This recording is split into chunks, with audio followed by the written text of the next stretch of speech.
আল্লামা সৈয়দ রহমতুল্লাহ আলাইহি নিজে 55টার অধিক নাম দিয়েছেন। আল্লাহর ব্যাখ্যা, কাফের বেঈমান যারা আছে ওরা চাইবে মুখের ফুৎকার দিয়ে ইসলামটাকে, কোরআনটাকে, আল্লাহর নূরটাকে বিদায় করে দেওয়ার জন্য। এখন আমার প্রশ্ন, এই দুনিয়ার ময়দানে আল্লাহ পাক বলেন খুলিকাল ইনসানা দাইফা, আমি মানুষ বানিয়েছি একেবারে দুর্বল করে। এখন আল্লাহর তথ্য, কাফের, মুনাফিক, ইসলাম বিদ্বেষী বেঈমান যারা আছে ওরা তো চাইবে আল্লাহর নূরটাকে বিদায় করে দেওয়ার জন্য, তথাই কোরআন বিদায় করার জন্য। অথচ আল্লাহ অন্য জায়গায় ব্যাখ্যা দিলেন খুলিকাল ইনসানা দাইফা, আমি মানুষ বানিয়েছি একেবারে দুর্বল করে।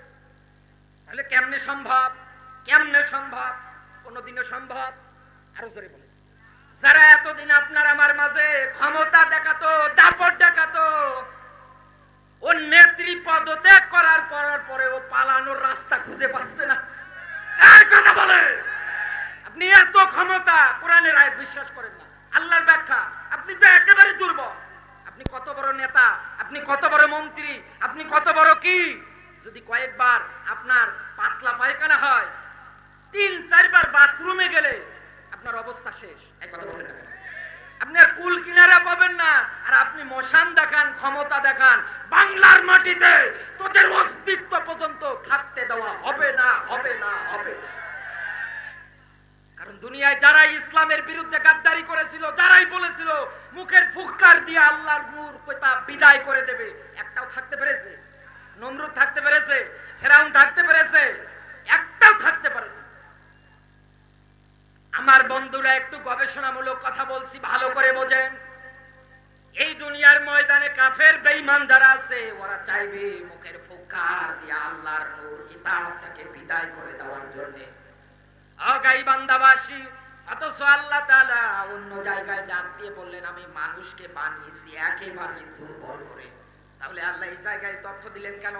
আর আমার যতটুকু এই ছোট্ট মেধা দিয়ে গবেষণা করে দেখেছি, দুনিয়ার ময়দানে মুখের ফুৎকার দিয়ে আপনি যদি নেভাতে চান কোন জিনিস, তাহলে নেভাতে পারবেন মোমবাতির আগুন। এই কথা বলেন না, সামনে রেখে যদি ফু দেন নিভে যাবে না? এরপরে পাটখড়িতে আগুন লাগিয়ে যদি ফু দেন ও আগুন নিভে যাবে। এই দুনিয়ার ময়দানে মিলিয়ে দেখেন, তাহলে মোমবাতির আগুন আপনি নেভাতে পারবেন মুখের ফুৎকার দিয়ে। এরপর পরে পাটখড়িতে শিনটা যেকে বলা হয়, এটাতে আগুন দিয়ে ফু দিলে আপনি নেভাতে পারবেন। অন্য কোন ক্ষেত্রে আপনি আর নেভাতে পারবেন না। তাহলে আমার আল্লাহ এই জায়গায় এই তথ্যটা দিলেন কেন? এর ব্যাখ্যা খুঁজতে গেলে যাওয়া লাগবে সূরা বালাদে। কোথায়? 8-9 নম্বর আয়াত। আল্লাহ পাক বলেন আলাম নাজআল লাহু আইনাইন ওয়া লিসানাও ওয়া শাফাতাইন। আল্লাহু আকবার। লিল্লাহি তাকবীর, লিল্লাহি তাকবীর। গোলাম রব্বানী যুক্তিবাদী ভাইয়ের আগমন। এলাকাবাসীর পক্ষ থেকে নারায়ে তাকবীর, নারায়ে তাকবীর। গোলাম রব্বানী যুক্তিবাদী ভাইয়ের আগমন। এলাকাবাসীর পক্ষ থেকে নারায়ে তাকবীর।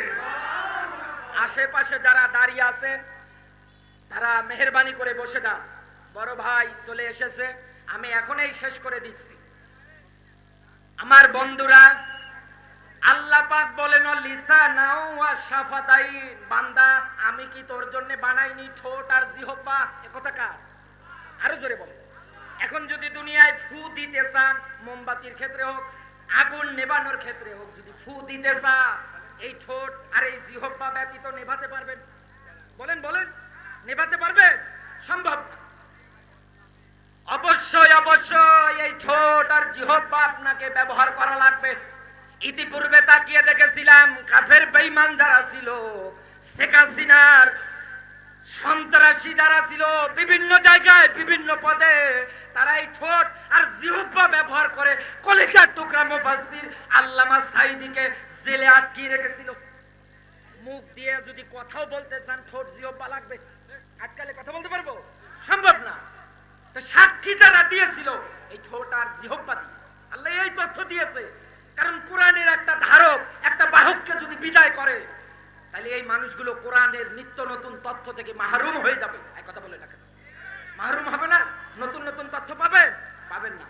এরপর পরে এই মোবাইল দিয়ে ইসলাম বিদায় করার জন্য তারা ষড়যন্ত্র চালিয়েছে।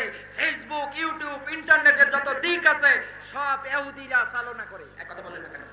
সব ইহুদিরা পরিচালনা করে। আপনি আমি এমবি কিনে মোবাইলে যাব, গিয়ে তাকিয়ে দেখবো, আমি দেখবো কাবা ঘর, কিন্তু মোবাইলে ডাটা অন করে যখন ইউটিউবে যাবে বা রব্বানি ভাইয়ের ওয়াজ খোঁজার জন্য যখন ইউটিউবে যাবে, গিয়ে দেখবেন শাবনু, এক কথা বলে না কেন? দেখবেন পরিমণি দাঁত কেলিয়ে আছে, কি গো আমি কাবা ঘর দেখবো, এ কেন? মুরব্বী মানুষ, হাজি মানুষ, ওরা বলবে নাউজুবিল্লাহ, এ তো দেখা যাবে না। কিন্তু উঠতি বয়সের যুবক যুবতী যারা আছে ওরা তাহাজ্জুদ পড়ে। এক কথা বলে এই ভিডিও নিয়ে তাহাজ্জুদ পড়বে না?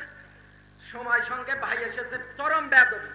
আল্লাহ পাক বলেন আল্লাহু মুতিম্মু নূরিহি ওয়ালাউ কারিহাল কাফিরুন।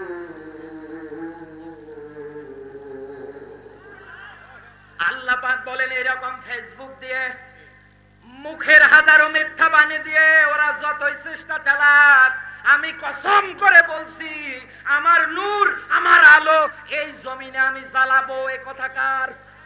আরো জোরে বলেন। এই দিনটাই আমরা সামনে দেখতে পারবো। জামাতে ইসলামী যেন এগিয়ে গিয়ে কোরআন আর হাদিস দিয়ে পুরো দেশটা চলে। কারা কারা দেখতে চাই? লিল্লাহি তাকবীর, নারায়ে তাকবীর। আল্লাহ পাক যেন কোরআন দিয়ে দেশ পরিচালনা করার, এই বিধানটা দিয়ে দেশ চলুক, সমাজ চলুক, সব চলুক, আল্লাহ দেখে যেন মরবার তৌফিক দান করে। বলেন আমিন। আসসালামু আলাইকুম।